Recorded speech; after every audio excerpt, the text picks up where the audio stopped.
Hi, everyone. Welcome back to Inside Scoop. This is an LP Magazine podcast. I'm your host, Stephanie Hoover, and I'm here today with my friend Lisa LaBruno. Hi, Lisa.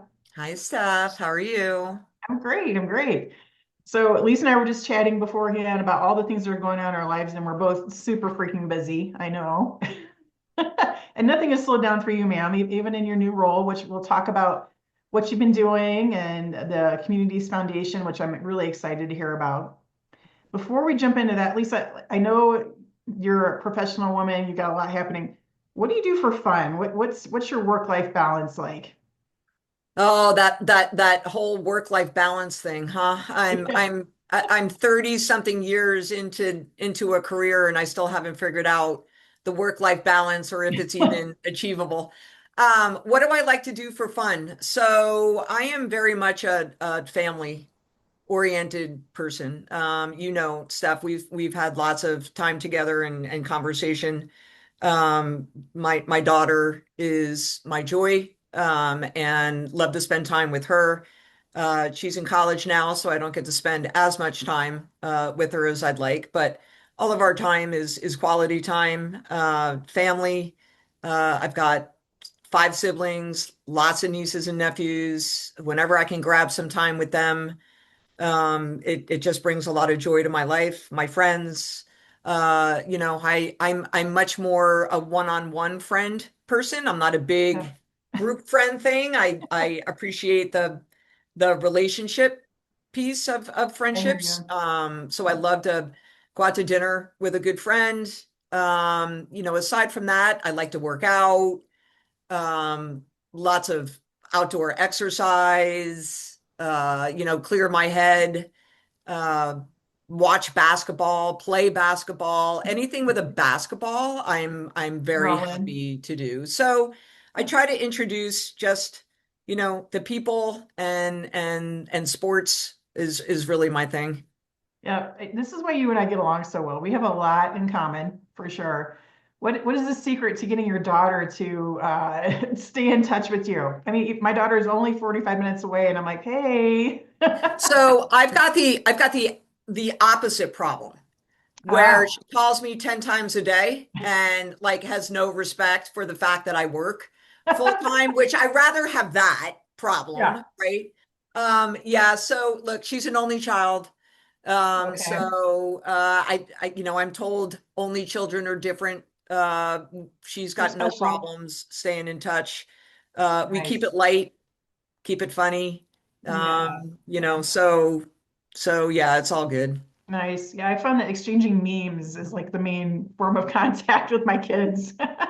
My daughter told me the other day that she has this thing with one of her best friends at school where she shares texts that I send her or videos that I send her. Oh, that's always Yeah. nice. Yeah. Wow.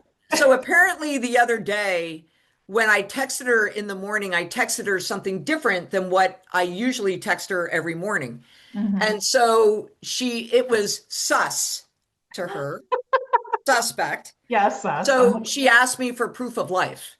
Oh my So, gosh. yes, so I had to film a video that said it's February 3rd. I'm sitting here in the house, whatever. Yeah. And she shared that with her friend. And I was like, I didn't realize that me in my morning garb is being shared broadly with kids at Clemson University, but Wow. gotta keep Yeah, it light, I no, guess. not a fan. Not a fan. Yeah, yeah, yeah. Well, maybe she'll publish a book or something about it someday. She'll like gather all of your messages and put them all together. As That'd long be as she funny. keeps the photos out, I'm good with that. Very funny. I love it. So I know that you have like a ton going on. You changed your role, and then we just talked about this 11 months ago. You changed your role. And what I would love to do, Lisa, is talk with you about what your role is, this new foundation. When has the foundation started at RILA? And about a year ago, Okay. we launched the foundation. We were doing a lot of the work already that now has been moved to the foundation. So it's a 501(c)(3), the Okay. RILA Communities Foundation. And right now, the work is retail crime.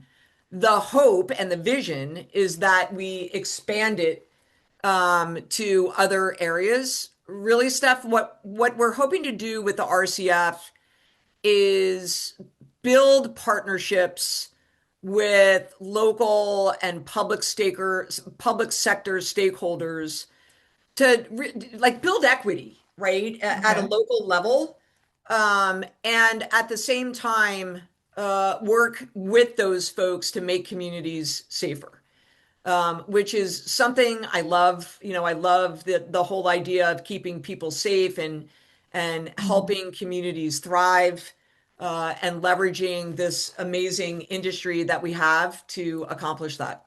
Yeah. Okay, so walk me through, are you going out and taking meetings with different communities, or is it you're partnering with retailers to then work within the community? Yeah, a Yeah. little bit of both. So I'll share a little bit about the work, and I think maybe that will help illustrate Yeah. how we're engaging with the public sector. So you're probably familiar with the Vibrant Communities Initiative. That's what we launched about 2 years ago in King County, Washington, and Yolo County, California, Hmm. where we brought together retailers, prosecutors, law enforcement agencies to focus on the most prolific offenders in those communities and trying to find and evaluate approaches for dealing with prolific theft, right? Hmm. And the initiative was so successful in terms of bringing the stakeholders together, leveraging data to understand the whole picture of a prolific offender's criminal activity, and really holding ourselves, so retailers holding ourselves accountable for understanding and collaborating with one another, Hmm. to identify offenders we have in common, and then holding law enforcement and prosecutors accountable for holding offenders accountable, right? Right. And so when we realized everything we learned in King County and Yolo, we said we want to bring this to two new communities and build it, expand on it. And so we brought it to Kansas City Metro and Manhattan. And this is all before the RCF was Right. established. Um, we're still in Kansas City Metro and Manhattan, two very different, equally complex Yeah. environments. KC Metro is comprised of 5 counties. So, what that means is 5 district attorneys' offices across 2 states and their law enforcement partners. So, it's complex just from a numbers perspective and a geography perspective. Right. Manhattan is Manhattan. So, that in Yeah. and of itself is a complex environment. And so, we were leading those two initiatives. We had the national partnership with the National District Attorneys Association and all of the work we were doing there, the National Store Walk campaign, the Hmm. annual retail crime workshop, the bi-monthly webinars. Like we're doing a ton of work with NDAA. We launched the partnership with the IACP, right? Trying to replicate with law enforcement what we're doing with prosecutors.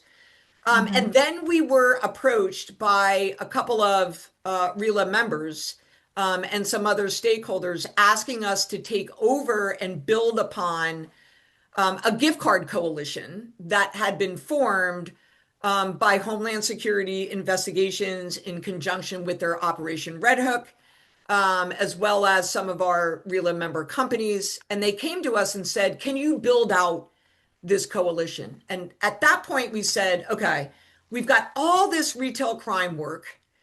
Let's establish a 501(c)(3) so that we can put it all under that umbrella. This work requires funding, so Hmm. it better positions us to get grants, and get other sources of funding to help propel all of these projects forward.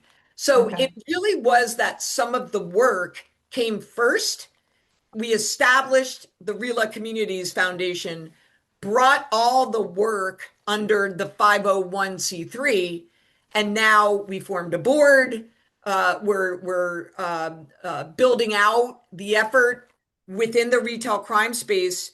But now that we've got 11 months under our belt, we're starting to give consideration to, okay, what are some of the other issues beyond retail crime that can help us engage with mayors, governors, Mm-hmm. AGs, um, local prosecutors, local law enforcement, community-based organizations that align well with retail that will, like I said, it's kind of, full circle, keep stores operating, keep people safe, and help communities thrive.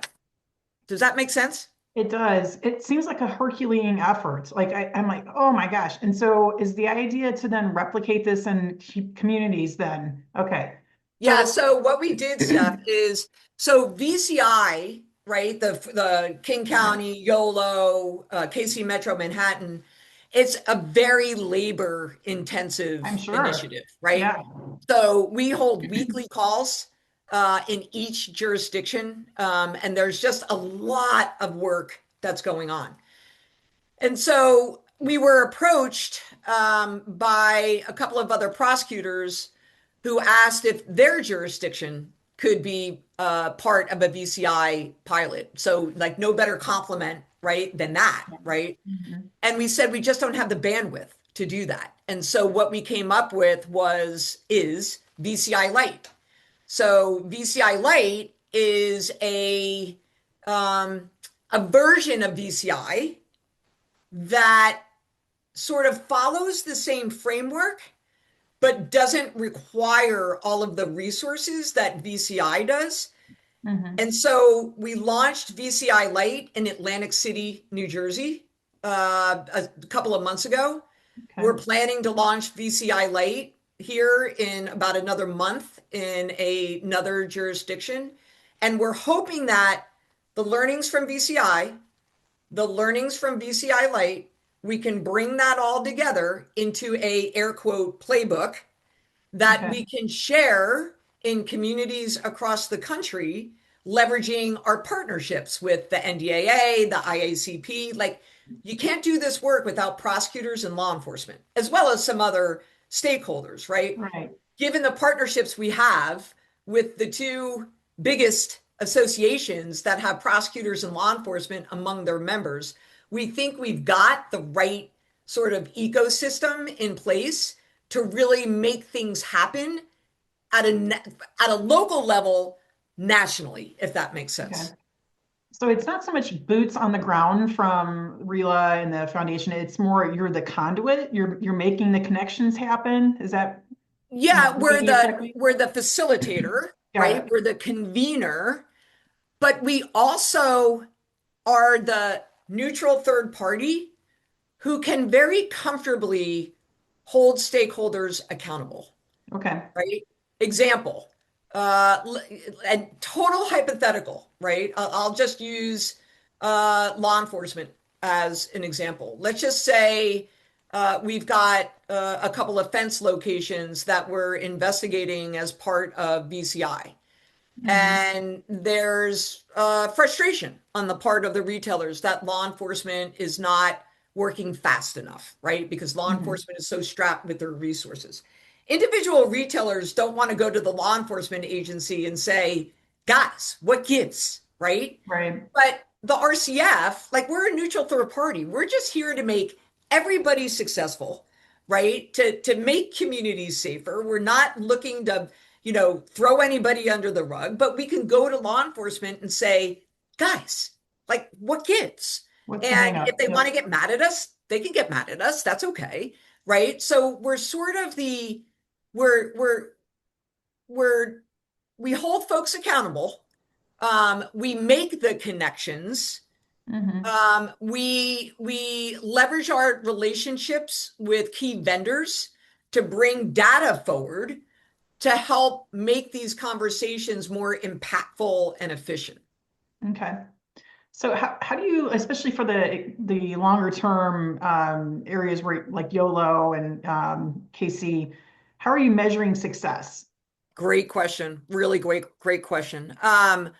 So take King County, for example, right? Like we can't be in these jurisdictions in perpetuity. We just don't, Mhm. we don't have the resources to do that, number one. But number two, it makes more sense for these kinds of initiatives to be managed at a local level because it's the local folks who really understand the nuances of the environment, right? And Mhm. so when was it? Probably June of, sometimes I lose track stuff. So like June of 2025, I could be a year off. But that's my Okay. recollection. Um, we transitioned VCI King County over to the Washington State Retail Association and the Washington Attorneys General ORC Task Force for Mhm. them to sort of co-lead it, expand it beyond King County throughout the state. And ironically, we're having this conversation today. I read an article the other day about how the King County Prosecutor's Office has continued to collaborate very effectively with retailers and law enforcement on retail crime and how prosecutions have increased over the course of the last year, right? And so I say, well, wow, that is at least in part a validation Mhm. of VCI, right? So it's sort of anecdotal right now because in King County, for example, like we were hyper focused on the prolific thieves. You're talking folks who are in the store 30, 40, 50 times, right? And they need to be deterred, most of them, through punishment, right? Mhm. I, as a former prosecutor, also believe wholeheartedly in rehabilitation of offenders who would benefit from that, right? But with King County, just given the environment there, it was very focused on bringing all the offenses together and figuring out the best prosecution approach, right? Um, Mhm. in order to measure success, like prosecutions take a long time Years. Yeah. to come to fruition, right? Mhm. So we went into this thing all gung ho. We're gonna measure, evaluate it by the number of prosecutions. That just is not realistic. A lot of the evaluation is more anecdotal, but it's also credible in that we've got an academic on board who's Mhm. been evaluating everything we do from day one. So Professor Hibden is our academic on VCI. And so she's wrapping up her evaluation of YOLO and King, Okay. and that will be published. She's evaluating KC Metro and Manhattan. We're still in it. We've got a researcher involved in VCI Light Atlantic City, and we will have a different researcher involved in our other VCI Light jurisdictions. So everything we do Yeah. is evaluated by a respected academic who collects data, who examines the data, and soon here we'll be publishing data. Nice. Yeah. And she's a Saluki, so that's all good. Wait, what's that? So she went to SIU. That's my alma mater. What's a slooky? Saluki it's like a really skinny Egyptian hunting dog. Oh, is that the mascot? Yeah, it's really weird. That is really weird. Yeah, it's a little strange. I don't know. So, as you're talking there, I'm thinking about again this concept. It's almost like you've got training wheels on these communities and showing them like here's what this should look like, and you're kind of guiding them. And at some point, you take the training wheels off when you step back. Am I hearing that right? Is that kind of the concept? Yeah, yeah. Okay. I think that's a great analogy. The hope is always that the local folks are managing it going forward. What's been so interesting, particularly in like KC Metro, right? Like going into King County, we knew that there was a significant retail crime problem. Going into Manhattan, we knew that as well. There was some reluctance going into KC Metro from all the stakeholders. Like, Really? it's from the retailer perspective, it's not a high shrink environment. The prosecutors were like, retail theft, shoplifting, Yeah. okay, we'll do it, right? Um, you ask how you measure success, and me saying a lot of it is anecdotal. One of the major retailers involved in VCI, Kansas City Metro, recently hired a market investigator in that geography, due solely to what they learned from VCI, right? Wow. Recognizing that there was a much bigger problem than they knew going in. The prosecutors have said the same thing. I mean, it continues to fascinate me. And KC Metro is the only pilot location that has given insight to multi-jurisdictional, a multi-jurisdictional environment. Hmm. We all know that these prolific thieves, they traverse county lines, right? They Right. traverse state lines. And the extent to which the prosecutors very early on were unaware that they were dealing with the same offenders within their individual offices, it's fascinating, right? And now we see the collaboration is so much better today than it was when we started this a year ago. Mhm. The hope then is that the prosecutors will continue to collaborate as we move forward. Yeah. I'm really shocked to hear you say that the retailers didn't know that they had a problem. I mean, usually they kind of like they're the canary in the coal mine, right? They know when there's Yeah, yeah. You would think what's interesting about KC Metro in particular, um, is the volume of fencing that occurs wow, okay. in KC Metro, which was not something we anticipated going in. And that's one of the beauties of BCI. Like we as a team have got to be agile, and Mhm. we go in with a mindset, but if it's not taking us, like, this framework is not reacting to the real environment in which we're operating, we've got to pivot. And Mhm. so we went into KC Metro knowing very little about fencing. And now we are very much focused on the resale of stolen goods. So Is I there think that something came as a surprise. is there something unusual about where they're fencing? Is it like pawn shops? Is it, flea markets? Where are they fencing at in that Yes, area? Yes, all of the yes, above. Okay. Yeah. yes. Interesting.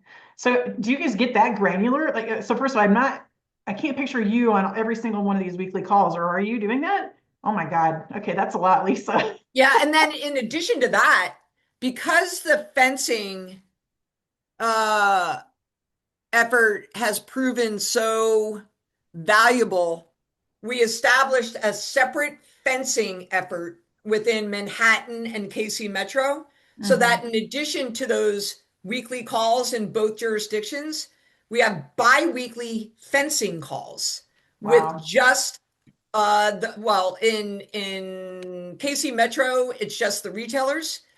In Manhattan, it's retailers and the district attorney's office. So we're actually, identifying concrete approaches, very different across the two environments, Hmm. to address what we perceive to be a significant fencing problem in the pilot communities as well as the adjoining areas. This may be a hot button question, and you can defer if you want, but is there a rule for the orcas, like the regional orcas here? Yeah, look, Okay. I definitely don't want to defer that or deflect that question. It's a really good question. And in King County, the local Orca played a significant role in the transition to the Retail Association and the AG's office. Oh, And that's great. so we Great. met with the local Orca. They were on board to take a lead role in that transition. Hmm. Um, in our VCI light uh, uh, uh, environment that we're going to be going into soon. We're talking to the local orca. It's been difficult because the orcas are so different depending on where you go. Hmm. It's been difficult to envision a framework around how the orcas can fit in here. Look, there are some orcas who will hear, what VCI is all about, and they'll say, "Well, that's what we're doing." And we say, Yeah. "Well, no, no, it's not. It's different. It's complementary, right?" Hmm. But we haven't, because we don't want to do duplicative work. Right. We haven't quite figured out, like there's a there with the Hmm. orcas. We just haven't pinpointed exactly what it is, but the orcas have got to be part of this playbook that I referenced going forward because we continue to think that will play a critical role in helping us replicate BCI in communities across the country. So it's a Yeah. great question, very insightful. Well, thank you. You're I, welcome. I think everything you're talking about too, it really comes down to having the right people. And whether it's an orca or a foundation or whatever it is, like if you don't have a person there who's really motivated and driving, the effort, it will kind of fall apart. Um, and if there's turnover, those kinds of things. So, Absolutely. yeah, yeah. I think it's fascinating. It seems sort of overwhelming to me because I'm like, wow, that's just a lot of work. Lisa, do you have a team at least that can help you? So I have a team. I have an awesome team. There's three Good. of us. So Allison Rosser, who was a consultant at Accenture when we went into King County. So we enlisted the help of Accenture when we went into King County. And I am just so blessed to have Allison now directly on the team. Nice. And Annalise Catherine, who we got from IACP, which is awesome, is also on the team. We've got, like we've got my colleague Melissa Murdoch, who helps with all the external comms and like on Right. the, we've got a separate massive project stuff underway with respect to the gift cards, right? So Mhm. that's all VCI. Gift card fraud, we've got weekly calls with across four work streams and leading practices and intel and data sharing and state public policy. And so, there are other RILA team members who help primarily with the gift card effort, as well as a couple of consultants. But it's a lot of work, a lot of Yeah, work. it sounds like it. Yeah, gift cards alone, I mean, that's a monster. And Yeah, kudos to look, you guys for taking that on.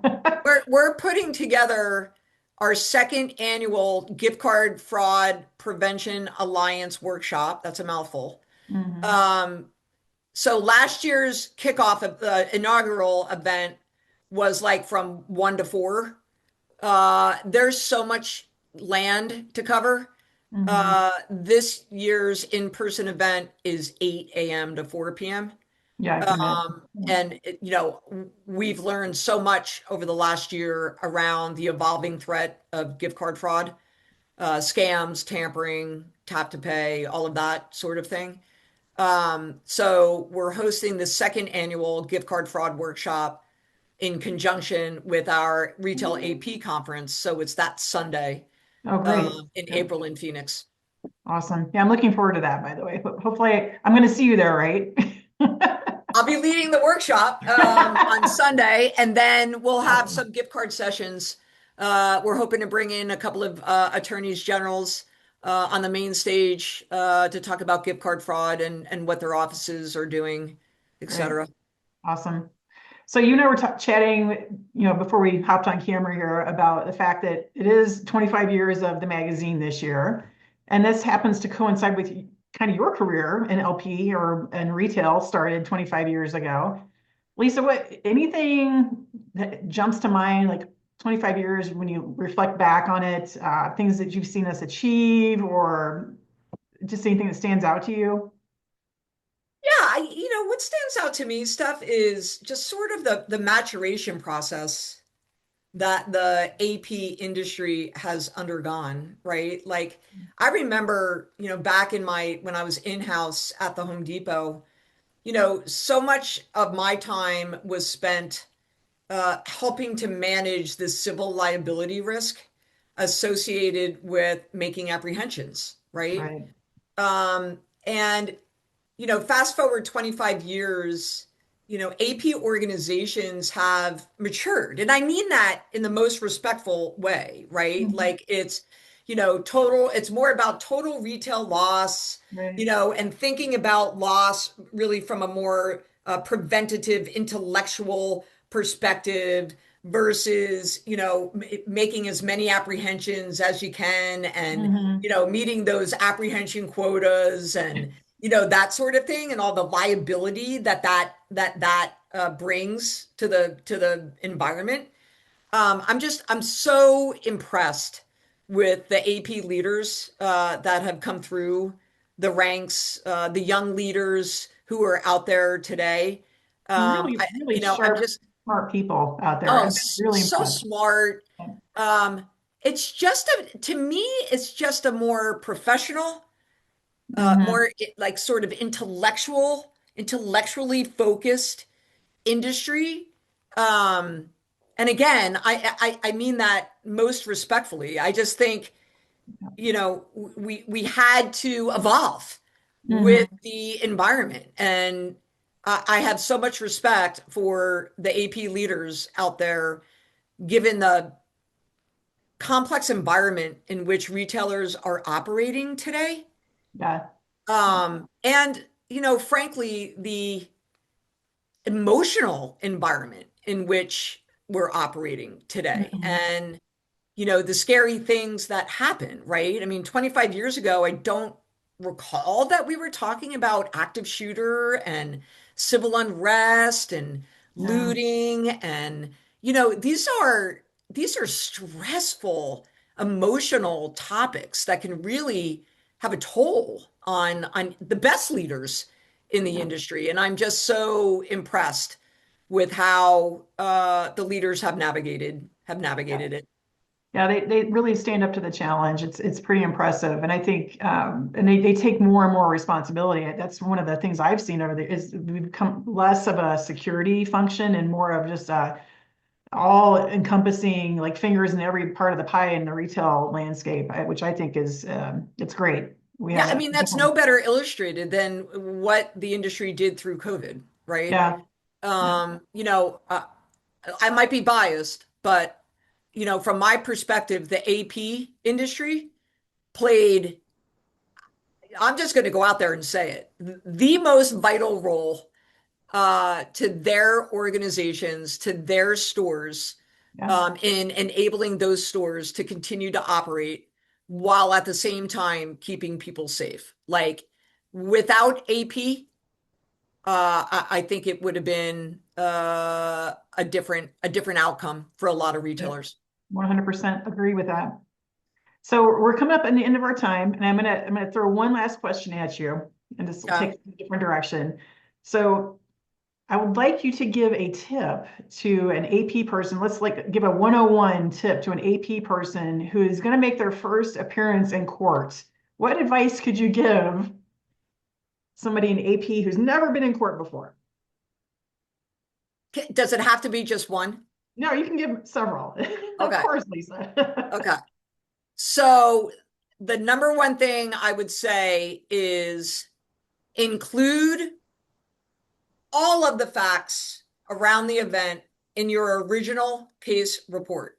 Huge. Every detail, Yep. every detail. Because here's the thing, once you sit down in that witness stand and you say something that's not in your report, the criminal defense attorney is going to seize the opportunity Hmm. to um, question your credibility. Yep. So you're allowed to use your report to refresh your recollection while you're sitting on the stand. If you don't have the details in there, you're not going to be able to refresh your recollection. And if it's not there, it didn't happen. So Right. start with your report. Second, be prepared for your testimony.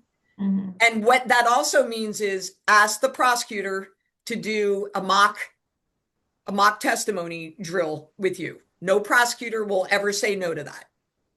And Yeah. then I'm going to give two more. Okay. Always tell the truth. Don't embellish. No Yeah. case, no shoplifter, no booster, no RC gang is worth you exaggerating or even worse, lying on the stand. Yeah. Number Absolutely. 4, look at the jury when you respond to questions. Don't look at the prosecutor. Don't look at the defense attorney.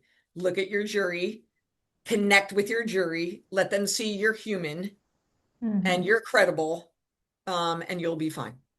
Nice. Yeah, my experience on the stand was in Chicago, and that prosecuting attorney never had time for anything. Literally, Really? didn't even read the case before I sat down. But that was back in the day. Hopefully, things are better now. I think things are better now. And what I would say is if anybody faces that with a prosecutor, don't hesitate to reach out and we'll go to NDAA and we'll get it addressed. Love it. I love it. Well, Lisa, you sound like you're having fun in your new role. You sound passionate. I love it. Any parting thoughts for the retailers listening? Uh, look, I never would have thought I would have been sitting here doing this job, right? And it's sort of like this is more for the young AP practitioners. What I always tell my daughter is, don't think you have to have it all figured out where your career is going, because guess what? Life happens and life changes the trajectory. So, I would say, just keep your eye on the ball, and things will come together. Awesome. Well, it was great chatting with you, Lisa. This was a really fun conversation, and I'm looking forward to seeing you again You as soon. well. Yeah, Thanks, Steph. I appreciate the opportunity. great. All You're right. Have a awesome. great one. Thanks. Thanks.